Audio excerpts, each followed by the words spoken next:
Uningá, que o futuro é aqui.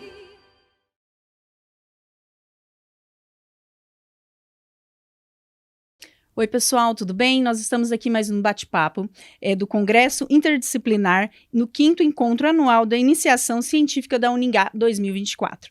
E também aqui vou fazer minha apresentação, sou a Lenita Soprani Santos Oliveira, aluna do 3º ano de Educação Física, bacharel, estou presencial e também estou cursando o curso de Nutrição em AD. Tá? E também tenho aqui a minha professora também, muito querida, professora Angélica Sbrolini Marques Mincache. Ela é licenciada em Educação Física pela Universidade Estadual de Maringá, mestre em Aspectos Fisiológicos de Exercício Físico pela Universidade Estadual de Maringá, professora de Pilates, coordenadora do projeto de extensão de Pilates no Centro Universitário Uningá e docente do curso de licenciatura e bacharelado de Educação Física no Centro Universitário da Uningá. Tá? Então, nós vamos abordar o tema do efeito do exercício físico sobre o sobrepeso e obesidade na população brasileira. Tudo bem, professora? Oi, Lenita. Passa a palavra. Tudo bem, muito obrigada por estar aqui mediando, né, essa palestra. E eu já agradeço o curso de Educação Física pela oportunidade, por realizar essa fala e vir falar de um tema que hoje é um tema de muito impacto, não só na vida da população, mas na saúde em geral. Então, é um prazer poder falar, poder contribuir com vocês, no sentido de fazer com que vocês reflitam que a formação, ela serve para que a gente crie um caderno, né, de reflexões e pontuações sobre como podemos contribuir na nossa área profissional e mudar algumas situações que eu vou demonstrar aqui hoje. Sim. Então, hoje, o sobrepeso e a obesidade, ele é causado por N fatores, mas essa doença também pode gerar inúmeras doenças. Então, nós precisamos trabalhar no intuito de combater, prevenir esses acometimentos, doenças, para que a população possa viver bem e ter realmente a sua qualidade de vida. Sim. Então, muito obrigada. Então, vamos continuar a nossa conversa iniciando com uma questão norteadora. O que vem a ser uma questão norteadora, né? É aquela questão que vocês irão pensar durante toda essa palestra. Então, por que eu estou aqui? Para fazer com que vocês reflitam sobre quais são os efeitos da inatividade física na saúde da população brasileira. Então, quais seriam esses efeitos? Então, para iniciar esse bate-papo, eu vim apresentar alguns dados que são impactantes, que são alarmantes, para que consigamos entender que a nossa ação profissional ela precisa combater esse dado. Olha só, a CNN Brasil, né, que é uma TV muito assistida e também tem um site de informações, ela noticiou em 2022 e depois disso existem outras informações, mas olha que impactante, como é importante sabermos o que está de fato acontecendo em relação à inatividade física. A Organização Mundial da Saúde mostrou que a inatividade física será causa de doenças em 500 milhões de pessoas até 2030. Então, é a inatividade física, ou seja, não é uma doença, a Covid, não é uma doença que vai causar doenças, né? É o comportamento sedentário, é a inatividade física que vai causar essas doenças na população. Então, você, todos nós, podemos escolher ter uma vida mais ativa em nome de ter saúde. de não ter doença, não é mesmo? Sim, e também é muito importante, né, o que veio aqui, que me trouxe à faculdade, foi buscar conhecimento para resolver o meu problema e o problema familiar também sobre a obesidade. E aí eu acho interessante, assim, que eu sempre falo, você tem que ir em busca do conhecimento para poder mudar os seus hábitos, né? Porque ali, assim, você direcionar o correto, né, o caminho correto que você tem que seguir para poder, assim, sair da obesidade. Isso. E esse caminho, ele não é fácil, porque a organização da sociedade é uma organização muito voltada ao trabalho nesse mundo capitalista que nós vivemos. Então, para que consigamos organizar uma vida mais saudável, nós precisamos buscar muitas vezes ajuda de psicólogos, nutricionistas, médicos, para que eles sim nos indiquem qual o melhor caminho. Sim. E aí um dos caminhos é o exercício físico, que nós profissionais de educação física podemos oferecer, né, um exercício de qualidade que te leve ao objetivo que você tem, que é combater sobrepeso, obesidade ou até mesmo melhorar questões como o sono. Existem artigos que mostram que a prática da atividade física melhora o sono. Melhora também aquele tempo que nós deitamos e ficamos esperando vir o sono. Então, diminui esse tempo. E melhora a qualidade do sono. Ou seja, você, ao acordar, você precisa se sentir descansada. Acordar com aquela sensação de cansaço é uma luz vermelhinha que nós temos que acender, porque quer dizer que o sono não está sendo reparador. E a atividade física vai promover o quê? Esse sono reparador. E olha só, vamos olhar a próxima notícia. Aí da ONU, as Nações Unidas noticiou que a falta de atividade física pode causar doenças em 1,8 bilhão de adultos. E aí eu retorno a esse dado da CNN mostrando que a inatividade física, ela se tornou um problema de saúde pública. Por quê? Porque ela vai gerar o sobrepeso e a obesidade também, entre outras doenças que nós vamos comentar, mas olha que preocupante esse quadro que é: a saúde pública chegará a gastar 27 bilhões por ano por conta das doenças relacionadas à inatividade física. Então, isso nos deixa o quê? Assustados e assustadas como professores, como profissionais, mas essas notícias precisam ser impactadas para a população, para que ela entenda que fazer uma escolha alimentar mais saudável, fazer uma escolha de um comportamento menos sedentário, essa escolha vai ser, o único benefício vai ser para a saúde dela. Essa escolha, ela é necessária para a saúde. Então, a gente precisa o quê? Levar essas informações para a população. Elas existem, elas estão nos jornais, estão nos sites, estão nos artigos, mas nós, como profissionais, precisamos quebrar essas informações e ir mostrando. E diariamente mesmo, por meio do nosso trabalho na sala de aula, por meio das nossas conversas, seja nas escolas, nas academias, para que essa informação realmente fique bem, assim, estampada, sabe? Para que a gente consiga absorver, para que a população, de uma forma geral, absorva.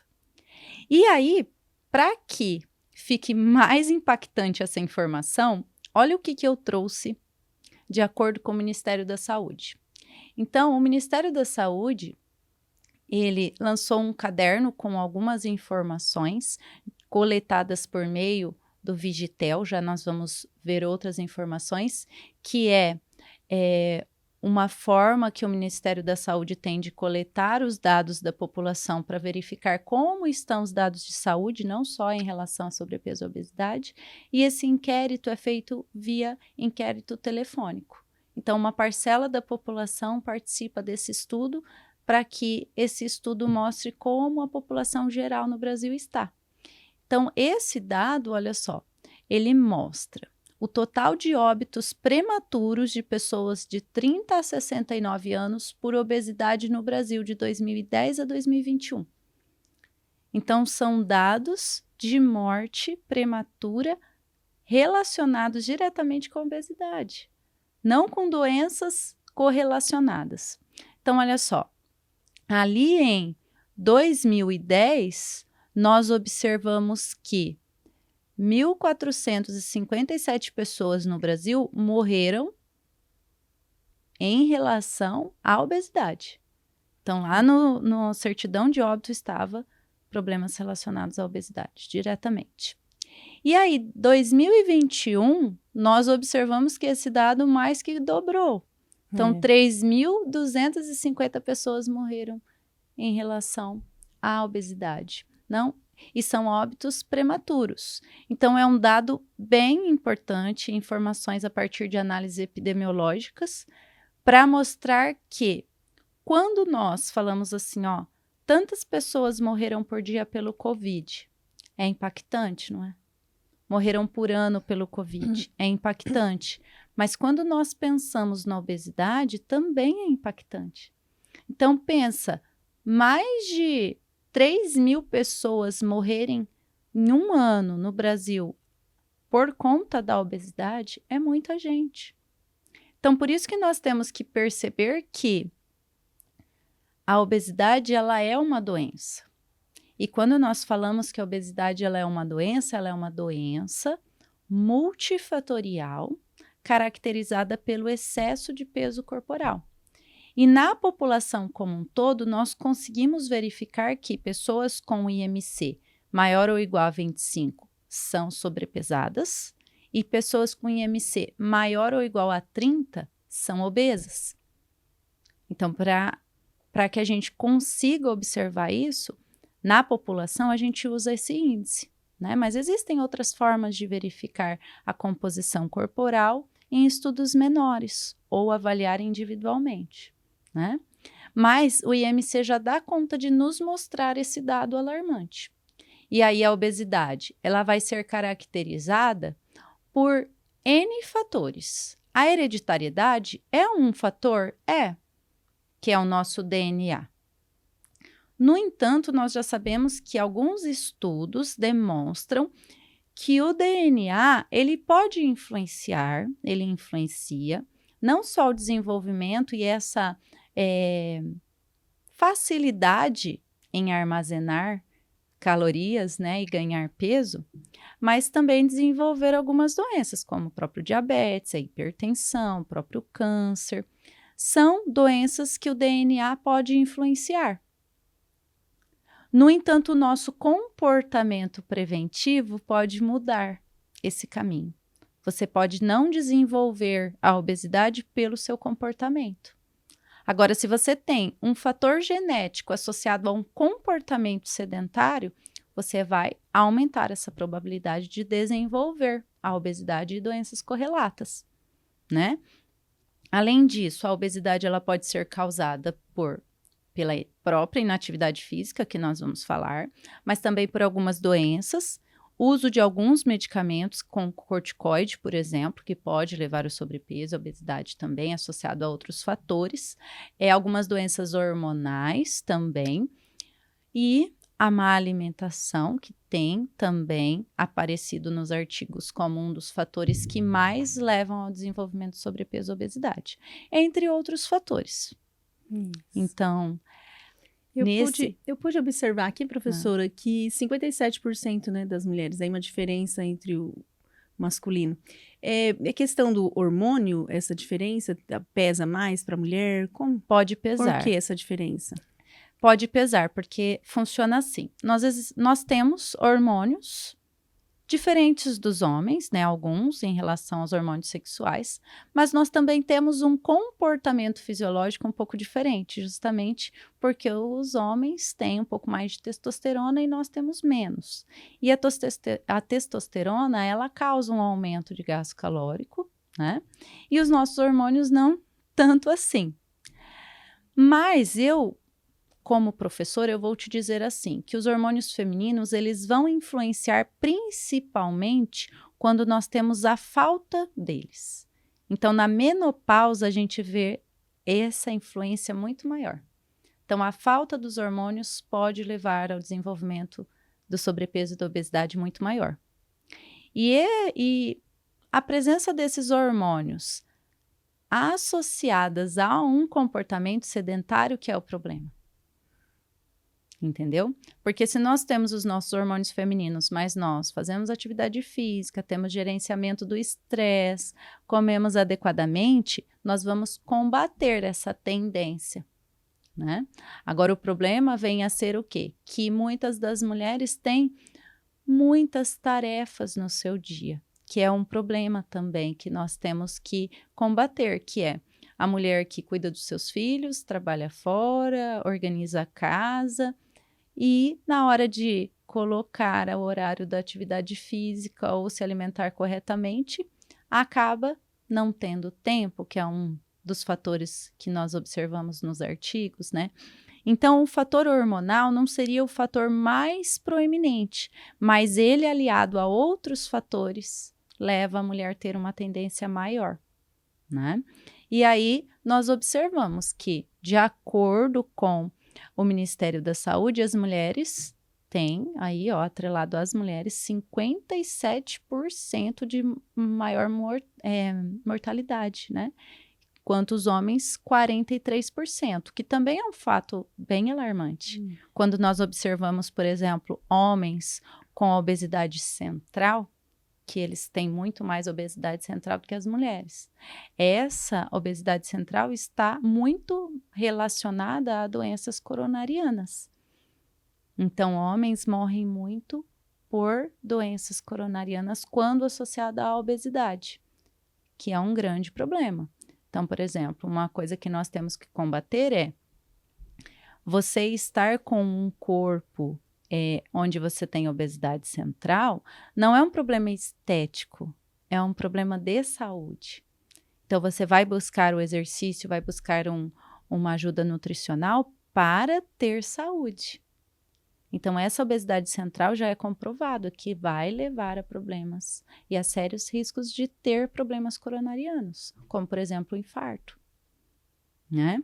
Então, esses dados, por exemplo, quando você observa que 15% de pessoas com 30 a 39 anos morreram de 2010 a 2021 por conta da obesidade, você consegue perceber que dos 30 aos 39 anos ainda são pessoas jovens, que os hormônios estão funcionando adequadamente, que têm uma vida muito mais ativa. E quando você olha pessoas de 60 a 69 anos, 30% morreram por conta da obesidade. É o dobro, mas quando a gente olha, a gente fica muito preocupado com esses 15% de 30 a 39 anos, porque é muito alto. Então, por exemplo, 100 pessoas, 15 pessoas de 30 a 39 anos morreram por conta da obesidade. Então, é um dado realmente muito alarmante, né?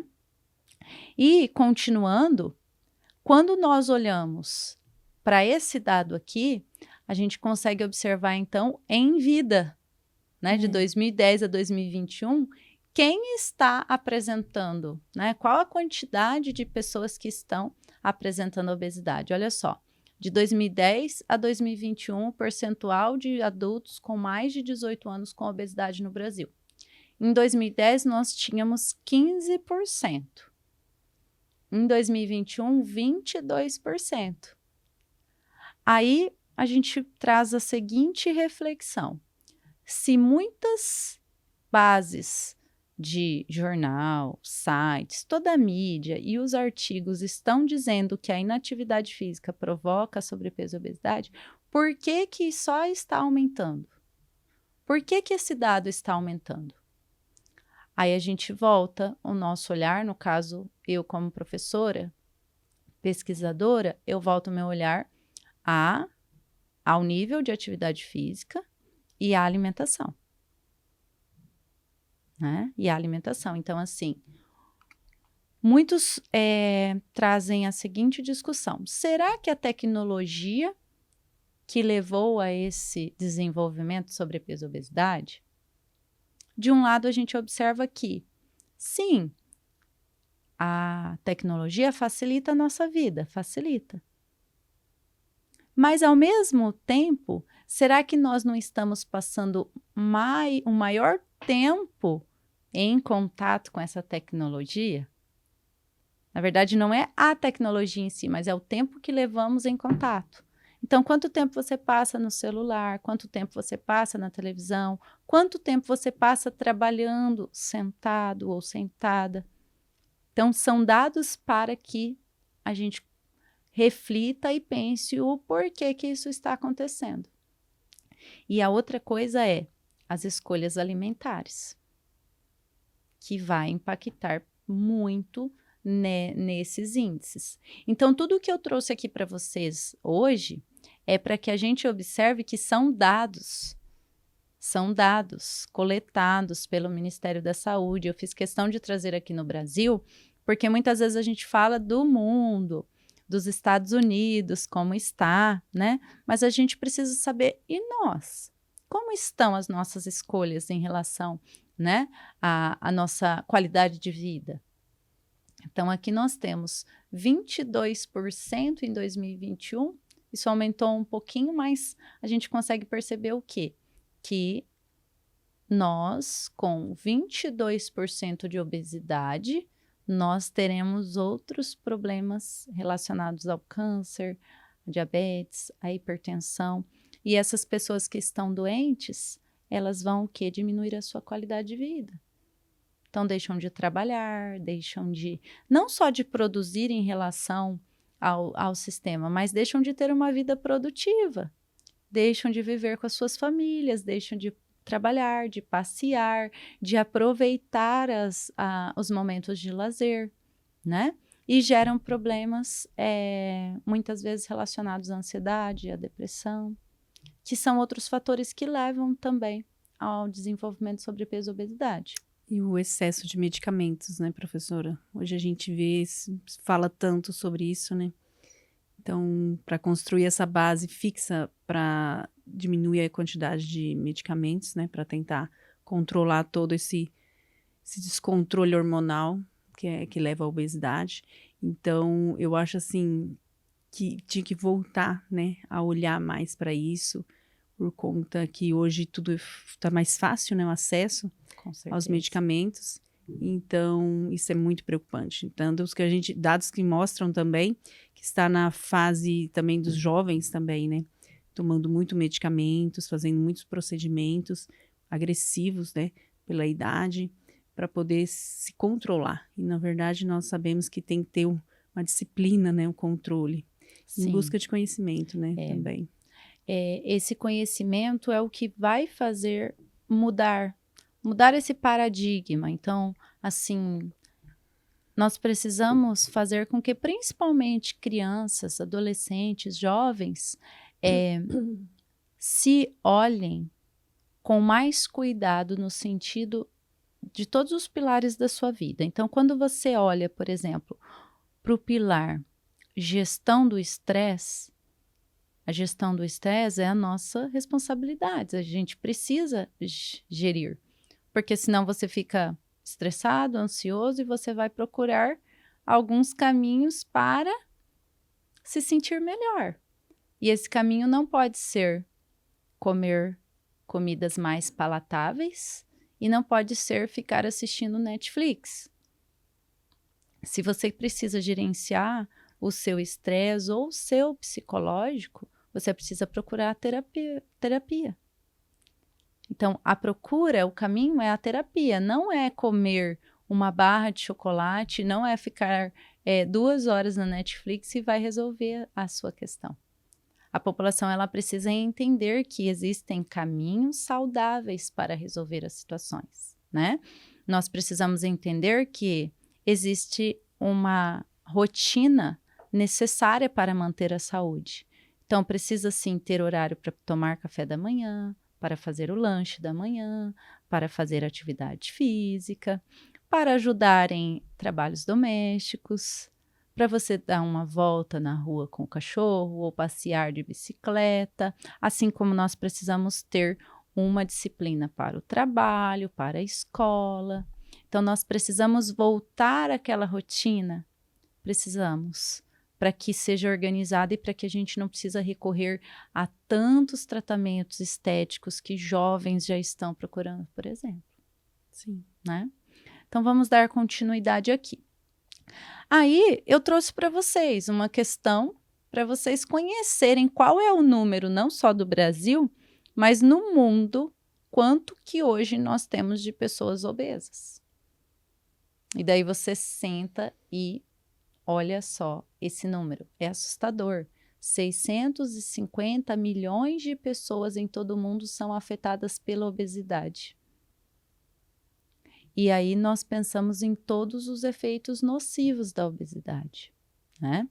E aí você consegue perceber que essa doença, ela está cada vez mais acelerando o processo de diminuir a qualidade de vida das pessoas. Então, as pessoas precisam procurar o tratamento terapêutico, precisa cuidar das suas doenças mentais como ansiedade, depressão, para não procurar no alimento ou no comportamento sedentário atalhos para curar seus problemas. Então, assim, uma das questões que nós vemos hoje que a população desenvolve muito sobrepeso e obesidade é você procurar no alimento saciar suas questões emocionais. E não é no alimento. O alimento, ele tem como função nutrir o nosso corpo. Essa é a função do alimento. Então, quando você se alimenta, você tem que pensar que as suas células precisam de nutrientes, precisam de proteína, precisa de carboidrato, mas de uma maneira equilibrada, não é mesmo? Os nutricionistas, mesmo você está fazendo, né, a nutrição, não tem uma pirâmide alimentar, né, que diz o que nós precisamos. Eu acho que foi desenvolvida na década de 1990. Então, o que nós precisamos comer mais, quantas porções. Daqui a pouquinho nós vamos falar um pouquinho das hortaliças e frutas. Então, nós precisamos comer porções de frutas e verduras por dia para manter a nossa saúde. E manter a nossa saúde quer dizer nutrir as nossas células. Então, quando você vê uma pessoa que não come fruta, não come verdura, ela não é palatável para ela, ok, mas ela está escolhendo não ter saúde. E essa escolha, ela pode ser degenerativa. Com o passar dos anos, ela pode desenvolver problemas. Por exemplo, o câncer no intestino hoje é um câncer que só aumenta a porcentagem na população, tanto brasileira como do mundo. Por quê? Porque a população não está se alimentando corretamente. Então, a alimentação, ela é essencial para a nossa saúde. Atrelada, claro, ao nível de atividade física adequado, mas nós não podemos negar que os dois caminham juntos. Não tem como você ter uma vida ativa e fazer escolhas alimentares erradas, porque a sua saúde vai ser, sim, influenciada, ok? E também, né, professora, falando sobre o vício do carboidrato, né? A gente entende, eu passo por isso, tento de todas as formas naturais sair desse quadro de obesidade, e eu vejo a dificuldade dos carboidratos, principalmente os simples, né? Porque eu falo que a comida que Deus deixou pra gente comer não vicia. Agora, o que faz mal, o que engorda, o que pode dar uma futura doença e trazer, cometer, ele se vicia, né? Então, eu venho no processo aí lento, respeitando o meu limite, me livrando de alguns vícios que eu adquiri ao longo da minha vida até o momento. Então, e assim, eu vejo a dificuldade. Eu entendo quando antes eu olhava e falava, eu sou obesa porque eu como, simples. E hoje não. E hoje eu posso entender o porquê que eu sou obesa e porque muitas pessoas é obesa e não consegue se livrar da obesidade. Porque a questão hormonal mesmo, o excesso de carboidrato, ele destrói esses hormônios, né? Ele Uhum. desregula totalmente, principalmente vem mais no caso das mulheres. Então, vem trazendo esse problema e essa dificuldade de entender mesmo, cognitiva mesmo, porque gera lesões, né? A obesidade, uma doença gravíssima, ao meu ponto de vista, e ela geralmente ela é traiçoeira, eu falo assim, porque a hora que você pensa, eu estou bem, consegui perder um certo peso, estou bem, vou manter, a hora que você menos percebe, você já lá está, adquiriu aquele peso que você tinha eliminado, né? Então, e essa luta, essa busca de sempre estar controlando e tentando, eu falo que a obesidade não tem cura, ela tem tratamento e é para a vida inteira. Porque às vezes você fala, não, eu emagreci, não sou mais obesa. Pisa em cascas de ovos, porque a obesidade ela é traiçoeira, né? Então isso aí é muito preocupante, por isso que as pessoas não conseguem, assim, de um dia para o outro deixar de ser obesa, né? Precisa de muito apoio da família, muito apoio do ambiente onde ela vive, tentar deixar hábitos ruins que levaram a ela esse grau de obesidade. Então, é um social, né, todo envolvido ali na vida do indivíduo. Com certeza. Primeiro, parabéns, né, pela sua busca. Obrigada. Tenho acompanhado. É uma busca pela saúde, né? Sim, pela saúde. É uma busca pela saúde. Existem, sim, dificuldades, mas como eu te falei, sozinha fica muito difícil. Então, tem que buscar os profissionais, né? Você tem acesso a professores, a profissionais diferenciados, porque é uma equipe multiprofissional que precisa estar com você para você conseguir superar as dificuldades que são suas. Porque, muito possivelmente, as suas dificuldades não são as mesmas das outras pessoas. Sim.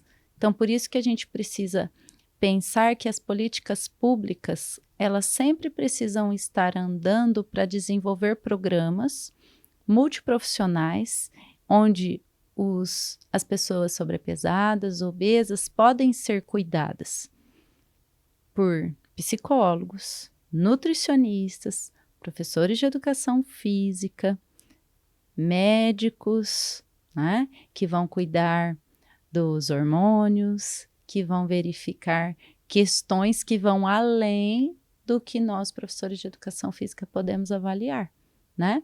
Algumas equipes precisam ter fisioterapeutas, porque o sobrepeso e a obesidade leva a problemas articulares, né? Então, esse programa multiprofissional, ele consegue cuidar da pessoa com sobrepeso e obesidade. Sim. E aí nós conseguimos ir por um caminho onde eu faço o tratamento da obesidade, porque quando você não trata de maneira multiprofissional, você está escondendo algumas situações que podem estar relacionadas no seu caso com sobrepeso e obesidade. E aí, para continuar essa discussão, eu vou trazer mais dois dados em relação à obesidade, bastante importante para a gente ver no Brasil, nos estados, como isso está. Então, o Ministério da Saúde, ele coloca que, de acordo com a vigilância de fatores de risco e proteção para a saúde feitas por inquérito telefônico, por meio do Vigitel Brasil 2019, ele demonstra que o percentual de adultos com excesso de peso, com sobrepeso, né, com MC maior ou igual a 25, durante as capitais, né, do Brasil, a gente pode observar que, por exemplo, em Aracaju, 53% da população está sobrepesada. Quando a gente coloca, por exemplo, no Rio de Janeiro, 57% da população, isso em 2019. Brasília, nosso Distrito Federal, 55% da população sobrepesada. Aí você pensa, bom, de 10 pessoas, 5 pessoas estão sobrepesadas. Então, você vê como é uma questão que nós precisamos cuidar? E aí, quando olhamos para a obesidade, olha só, o percentual de adultos maior ou igual a 18 anos com IMC aí maior ou igual a 30, que é a obesidade, em Aracaju a gente vê que 20% da população é obesa. Então, de 10, 2 estão obesos. No Rio de Janeiro, por exemplo, 21%. E no Distrito Federal, 19%. Então, a gente tem uma média que a gente observa de obesidade de 20% em 2019. Quando a gente olha o sexo masculino e feminino, ó, no Distrito Federal, em Brasília, nós temos 18% de homens e aqui nas mulheres 20%, que é sempre maior nas mulheres, né? A gente observa. Então, são dados para que a gente pense o porquê desse dado, para combater e criar políticas públicas para poder tornar a população mais ativa. Nós já temos programas na escola, né, para as crianças ficarem mais ativas. Aqui em Maringá nós temos a ATI, nós temos os centros esportivos que fazem parte das políticas públicas e nós precisamos sempre maiores atitudes em relação a isso. Então, quanto mais centros esportivos funcionando, maiores são as chances, da população ser mais ativa, né? E aí eu chamo a atenção novamente para a alimentação, e aí com um dado bem importante. Então, a Organização Mundial da Saúde, ela recomenda a ingestão diária de pelo menos 400 gramas de frutas e hortaliças por dia. Isso pode ser fracionado em 5 porções diárias desses alimentos. E aí, o Vigitel também verificou o percentual de indivíduos que comem frutas e hortaliças em 5 ou mais dias da semana, na população maior de 18 anos. E aí nós observamos, por exemplo, que as pessoas com 18 a 24 anos, 26% consomem frutas e hortaliças. E a outra porcentagem? Não está consumindo. Então, se é necessário para a saúde, quer dizer que quem não está fazendo a ingesta alimentar de frutas e hortaliças, já está sofrendo com essa falta desses nutrientes. A gente nem fala sobre sobrepeso e obesidade, mas a gente já fala que provavelmente pode ter alguns problemas recorrentes a isso. Por isso que a gente observa uma população hoje com problemas relacionados à queda de cabelo, problemas relacionados à unha fraca, por exemplo, que a gente sempre fala, né? Algumas questões da rotina que a gente observa, por que será que isso está acontecendo? Pode ser um problema hormonal, mas muitas vezes está relacionado com a falta das vitaminas, né? Falta de vitamina do complexo B, por exemplo, faltas de vitaminas que vão oferecer esse aporte de nutriente necessário para você manter a saúde física. Não só levar o sobrepeso e a obesidade, mas a gente sabe que palatavelmente, quando você não come frutas, hortaliças, você não faz, né, não tem esse hábito diário, você já pensa o quê? O que essa pessoa vai comer?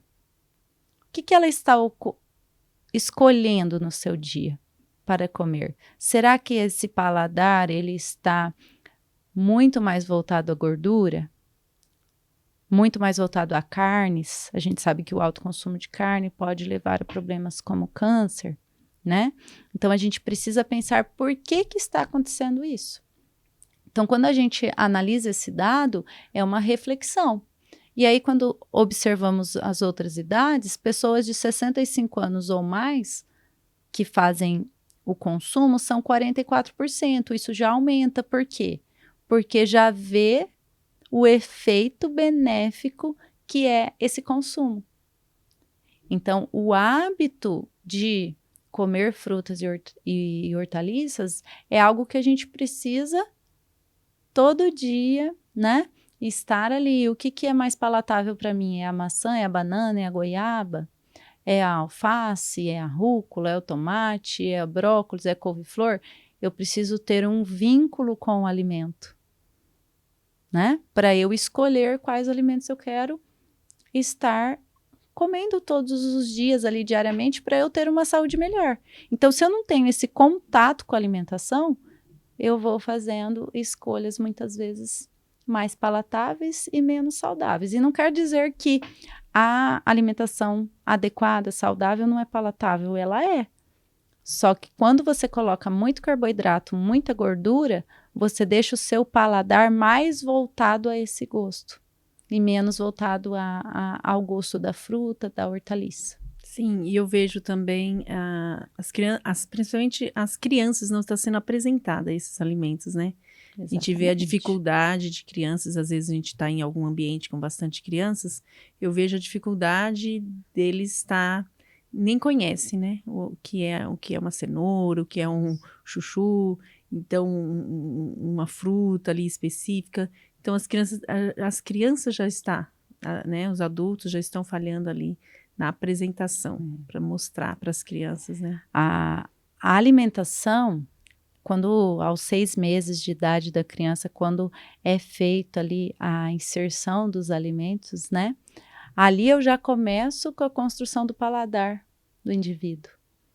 Então, o que eu ofereço nesse primeiro momento de frutas, de hortaliças, tudo que eu vou oferecer já vai construindo o paladar dessa criança.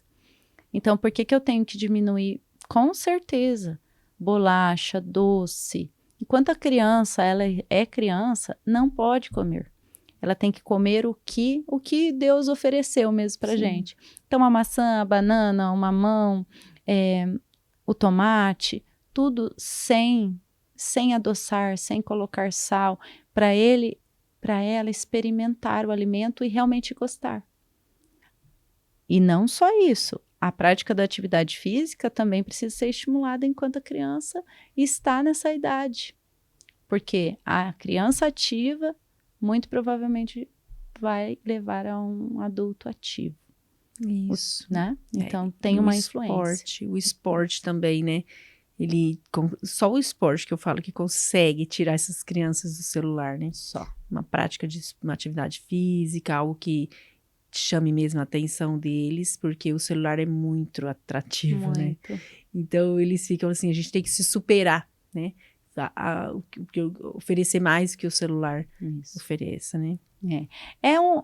Só continuando, né? É sempre uma luta, eu falo. A gente precisa sempre estar lutando no sentido, assim, de melhorar os nossos recursos. Então, quando nós olhamos, por exemplo, o percentual de indivíduos que praticam atividade física no tempo livre, pelo menos 150 minutos de atividade de intensidade moderada por semana. 150 minutos, a gente atinge isso rapidinho. Então, olha só, quando a gente olha a idade de 18 a 24 anos, 49% apresenta-se ativo. Isso é bom. Mas isso é quase que normal a gente pensar que a criança ela é mais ativa do que o adulto. Que não deveria acontecer, mas acontece por quê? Porque depois dessa idade, aos 25 anos, quando a gente começa a observar que a pessoa começa a trabalhar, ter uma vida ativa profissionalmente, outras tarefas, ela acaba se tornando mais inativa fisicamente. Por quê? Não se organiza para essa prática. Porque o sistema, a gente vê que o sistema capitalista, ele está preocupado com o trabalho, ok? E nós precisamos se preocupar o quê? Em colocar horários para atividade física. Então, é um hábito. A gente precisa fazer esse hábito na vida. Enquanto a criança está ali sendo criança, criança precisa brincar. Gente, criança precisa brincar. Fazer atividade física. Criança não pode ficar uma manhã inteira, por exemplo, de frente da televisão.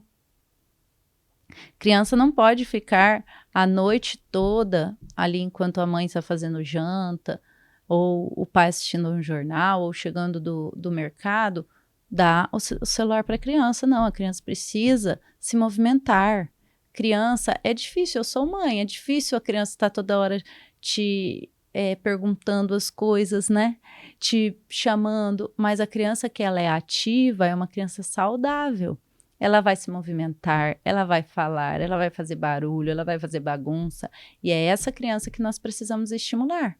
A criança que está quietinha mexendo no celular, ela é uma criança que não está se desenvolvendo, né? Então, nós precisamos, a hora que nós chegamos aqui aos 18 anos, aos 24 anos, nós precisamos levar essa porcentagem lá a 90%, 80% da população ativa, né? E quando chegamos ali 35, 44 anos, que a população está numa idade superativa no trabalho, ela precisa estar superativa também em relação ao seu nível de atividade física.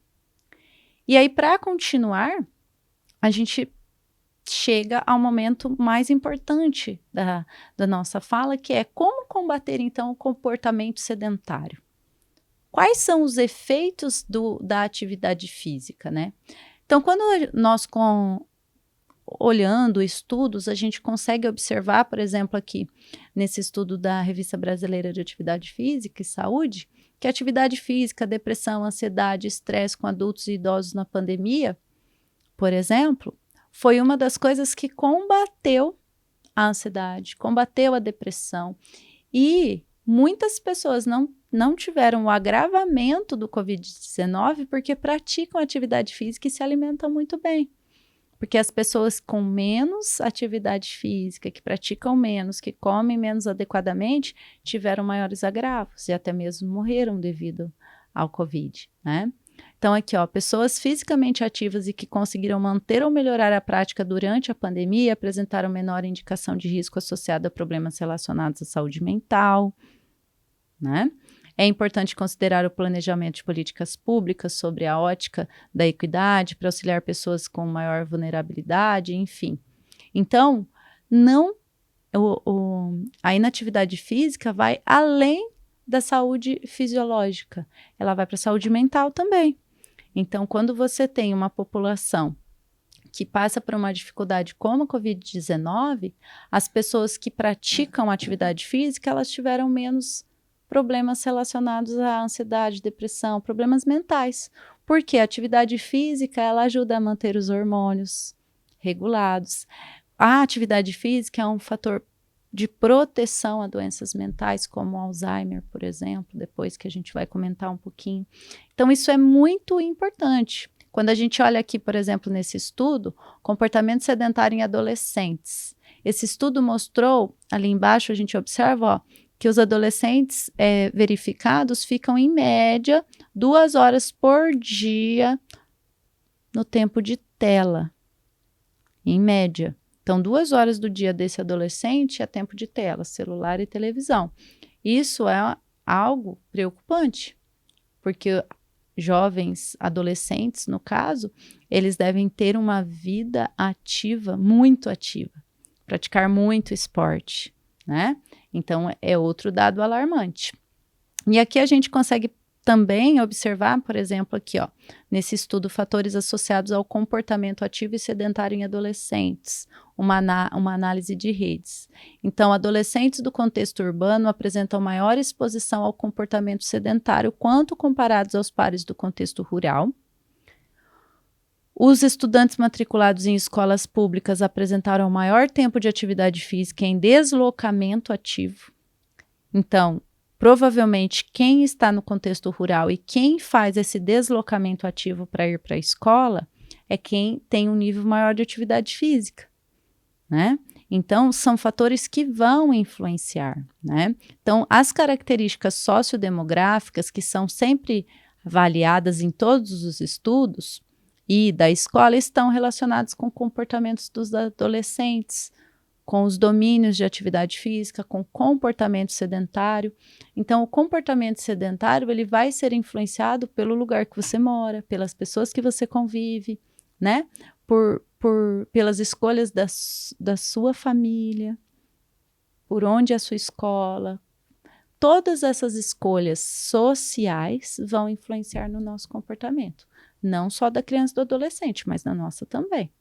Sim, eu vejo também a dificuldade social, né, na questão do celular, porque muitos psicólogos, eles orientam os pais só depois dos 16 anos, o contato com o celular. E hoje não é a nossa realidade, né? A nossa realidade aí a gente totalmente não é muito, muito precoce. Isso. E aí é onde acontece também esse agravante. Agravante, né? E aí nós observamos, Lenita, que existem preocupações do governo, não só do governo brasileiro, mas da Organização Mundial, de combater a inatividade física. Não só para jovens, adolescentes, crianças, mas para a população em geral. Então, existem estratégias da Organização Mundial da Saúde para combater a obesidade. Tem um caderno até 2030, algumas ações que serão realizadas. Isso envolve tanto o aumento de tempo de lazer, aumento de deslocamento ativo, aumento de uma prática regular de atividade física em espaços públicos, né? Incentivo do governo para que a população se alimente melhor. E a população brasileira ganhou o Guia de Atividade Física para a População Brasileira desenvolvida pelo Ministério da Saúde. Então, ele, em contato com alguns pesquisadores, professores, desenvolveu um guia de atividade física por meio da Secretaria de Atenção Primária à Saúde e Departamento da Promoção da Saúde, para que a população entenda quais são os efeitos, então, da atividade física. Então, hoje nós sabemos que a atividade física, ela vai levar ao indivíduo um benefício extremo em relação à organização fisiológica, ou seja, ao funcionamento da célula de maneira saudável. Então, ela vai conseguir, por exemplo, mediar a ação da insulina de maneira positiva. Ela vai evitar, então, que a população desenvolva diabetes, né? Então, uma pessoa que tem diabetes, tipo 2, por exemplo, ela não nasceu assim. Ela desenvolveu diabetes por quê? Porque se alimentou de maneira incorreta, né? Então, a pessoa, ela faz o uso, ela se alimenta, então ela não tem insulina suficiente para que aqueles nutrientes que estão na corrente sanguínea entrem na célula. Olha que problema de saúde que a pessoa está, né? Então, sem nutriente dentro da célula, você fica sem energia. Então, diabetes é um problema de saúde muito sério, né? Então, o exercício físico, ele vem o quê? Para regular esse funcionamento da insulina, né? Para conseguir entrar na célula, abrir a portinha ali para a glicose entrar. Então, é um dos benefícios, é um dos efeitos, né? Fora a questão de proteção do cérebro. Causa uma proteção nos neurônios em relação ao desenvolvimento de doenças como Alzheimer, Parkinson, que está aumentando tanto na população. E de uma maneira muitas vezes precoce, pessoas com 50 anos já desenvolvendo Alzheimer e Parkinson. Então, os efeitos do exercício são sempre protetores. Protetores de doenças cardiovasculares, protetores do desenvolvimento de diabetes tipo 2, por exemplo. E, de maneira muito importante, o exercício físico tem um efeito positivo impedindo que você desenvolva doenças mentais como a ansiedade ou depressão, ou diminuindo esse impacto dessa doença na sua vida se você já tem. E aí, quando nós observamos o Guia de Atividade Física para a População Brasileira, nós observamos que o guia descreve quais são as atividades físicas que crianças de até 1 ano precisam realizar, crianças de 1 a 2 anos, de 3 a 5 anos. Então, olha só, crianças de 1 a 2 anos precisam brincadeiras, desenvolver, né, brincadeiras, jogos que envolvam atividades como equilibrar nos 2 pés, equilibrar num pé só, girar, rastejar, andar, correr, saltitar, que vem de encontro no desenvolvimento que Gallagher coloca na sua organização do desenvolvimento motor. Então, crianças de 1 a 2 anos estão na fase do movimento ali rudimentar. Então, eles precisam se rastejar, andar, correr. Para quê? Para aprender a se movimentar adequadamente. e poder lá depois, nas habilidades específicas de um determinado esporte, poder chegar lá e se sentir apto para jogar um basquete. Se sentir apto para praticar, por exemplo, o futebol ou rugby. Quando eu tenho uma infância onde eu fui bem desenvolvida, as minhas escolhas serão melhores em relação à prática esportiva. Agora, quando eu chego na idade dos 5 anos, já com uma dificuldade motora, aí eu acendo a luz vermelha. Se uma criança de 5 anos já não está sendo estimulada, imagina como esse jovem será, como esse adulto será. Né? Então, a prática de atividade física nessa idade ela é crucial, está sendo descrita pelo guia. Aproveito e já convido todos para entrar lá no site do Ministério da Saúde. O guia está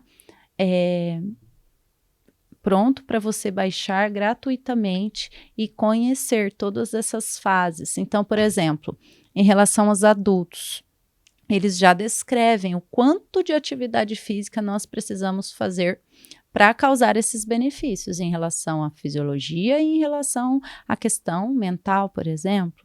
Então, pelo menos 150 minutos de exercício moderado, de atividade física moderada por semana. E pelo menos 75 minutos de exercício físico vigoroso por semana.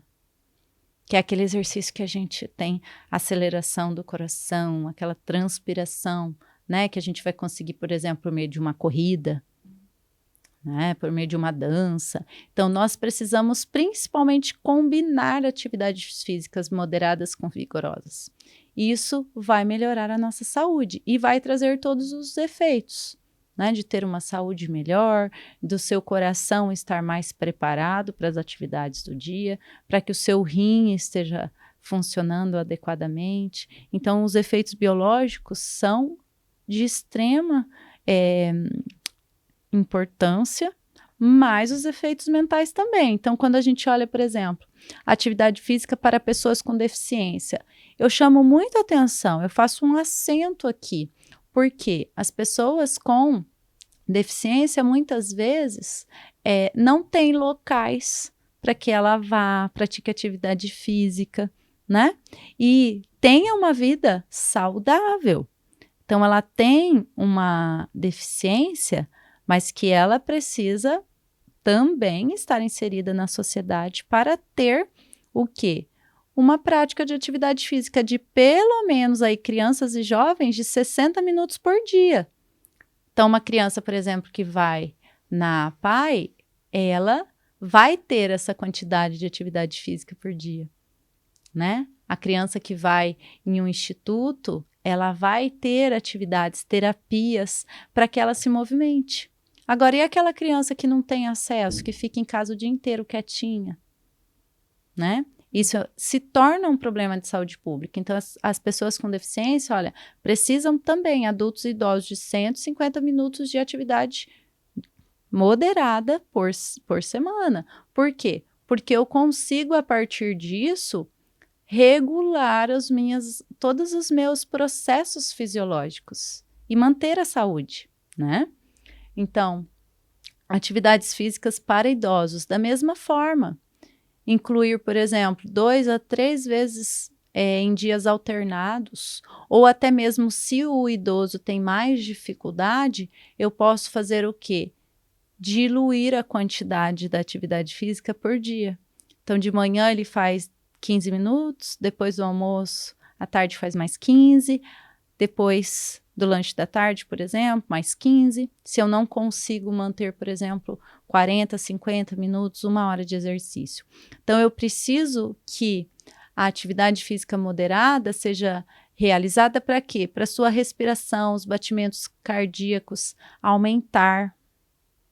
Eu preciso provocar isso no meu organismo. Para isso, eu preciso reduzir o tempo em que o idoso fica sentado assistindo TV. Eu preciso de políticas públicas que façam com que o idoso tenha lugares sociais para ir. Teatro, música, né? Lugares que eu consiga levar essa população. E aí nós estamos finalizando a minha fala e eu trago aqui há artigos que indicam que a quantidade de atividade física vai melhorar os aspectos da saúde física, mas também os aspectos psicológicos e cognitivos. Não só psicológicos e cognitivos, ou seja, pessoas mais ativas têm mais inteligência, né? Ou seja, o seu neurônio tem mais capacidade de aumentar a sua plasticidade, ou seja, as suas conexões entre os outros neurônios aumentam. Então, a plasticidade neuronal, ela aumenta com a prática do exercício físico. Olha que incrível. Incrível.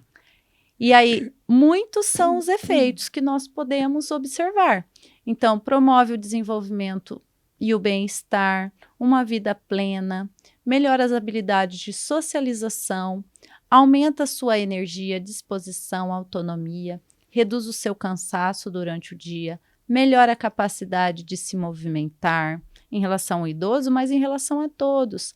Reduz o risco de quedas e lesões. Então, precisamos fortalecer os músculos hoje para ter um armazenamento de músculo para a vida lá na selenidade, né? A gente precisa ter o quê? Um estoque. Não é só um estoque de colágeno, precisamos ter estoque de músculo também. Nem financeiro, né? Isso, não só estoque financeiro, estoque de músculo, gente, é saúde.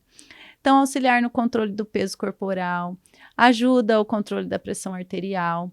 Além de todos esses benefícios, nós temos estudos aqui, a USP, a Unifesp, né, colocou essa notícia, melhora a musculação, previne sintomas do Alzheimer, né? Além disso, existem hormônios que são secretados durante o exercício físico que melhora a utilização da gordura do corpo.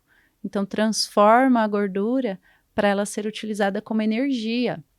Então, são inúmeros os benefícios. Esse artigo, Efeitos do Programa de Atividade nas Funções Cognitivas, Equilíbrio, Risco de Quedas em Idosos com Demência e Alzheimer, mostrou que a interpretação dos resultados mostra uma influência positiva do programa de atividade física na manutenção dessas funções cognitivas das pessoas que já têm Alzheimer, melhora a agilidade, equilíbrio, sem um aumento de risco de quedas.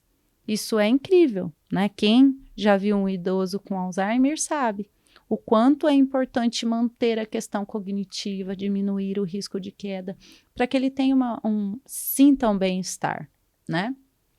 E aí, para finalizar, eu faço um resumo de alguns dos benefícios, dos efeitos da atividade física, do exercício físico para a saúde, que os efeitos são incríveis, mas ele vai auxiliar no gerenciamento de peso de maneira muito, muito ativa. Então, a pessoa que tem um gasto metabólico basal de 1.500 calorias por dia, precisa entender que existe um equilíbrio. Então, você não pode fazer uma ingesta alimentar de 2.000 calorias se você só gasta 1.500. Então, você precisa fazer muito mais exercício para queimar essas 2.000, né? Ou atividades de vida diária. Então, reduzir o exercício físico, ele consegue fazer essa organização do seu gasto calórico e manter o seu peso, né? Ele vai ajudar a reduzir a pressão arterial. O exercício físico, por meio das ações hormonais, né, vai conseguir reduzir, diminuir o risco de doenças cardiovasculares, como, por exemplo, o infarto, que é uma das doenças que mais acomete a população brasileira, melhora a resistência óssea, né, a mineralização óssea, aumenta a força e a função muscular, a atividade neuroprotetora, que é o que nós falamos, que vai aumentar a plasticidade neuronal, vai proteger os neurônios de acometimento de doenças como Alzheimer e Parkinson, promove a saúde mental e melhora o humor, diminuindo as doenças mentais como ansiedade e depressão, que nós pontuamos, e reduz o desenvolvimento de disfunções metabólicas como diabetes tipo 2, que nós também pontuamos. Então, pessoal, hoje a minha fala foi para mostrar o impacto do sobrepeso e obesidade, mas também, se nós nos comprometermos a nos manter ativos, como os efeitos do exercício, da atividade física vão nos trazer uma qualidade de vida muito boa, muito adequada e que a gente consiga realmente viver com bem-estar, nos sentindo aptos diariamente a realizar todas as nossas atividades. Eu lembro só assim que nós temos um dia, horas desse dia, né? Então nós temos que também nos sentir aptos para esse dia, mas não exagerar na quantidade de atividades. Porque muitas vezes a gente se sente cansado, não é porque a gente não está comendo adequadamente, mas que a gente está fazendo o quê? Muitas atividades a mais do que o nosso corpo ele vai dar conta, né? Então, o gerenciamento da nossa agenda também ela é necessária para manter a nossa saúde. E fazer atividade física somado a uma alimentação adequada vai promover a sua saúde com certeza. Então, eu vou finalizar a minha fala agradecendo a oportunidade de estar aqui com você, Lenita, de estar aqui no Congresso falando com vocês sobre esse tema que eu sou apaixonada e que realmente precisa ser debatido. Obrigada. Isso. Eu também quero finalizar agradecendo a todos aqui. Professor, muito obrigado pelo convite, pela sua companhia. Eu que agradeço. E bom evento para vocês, bom congresso.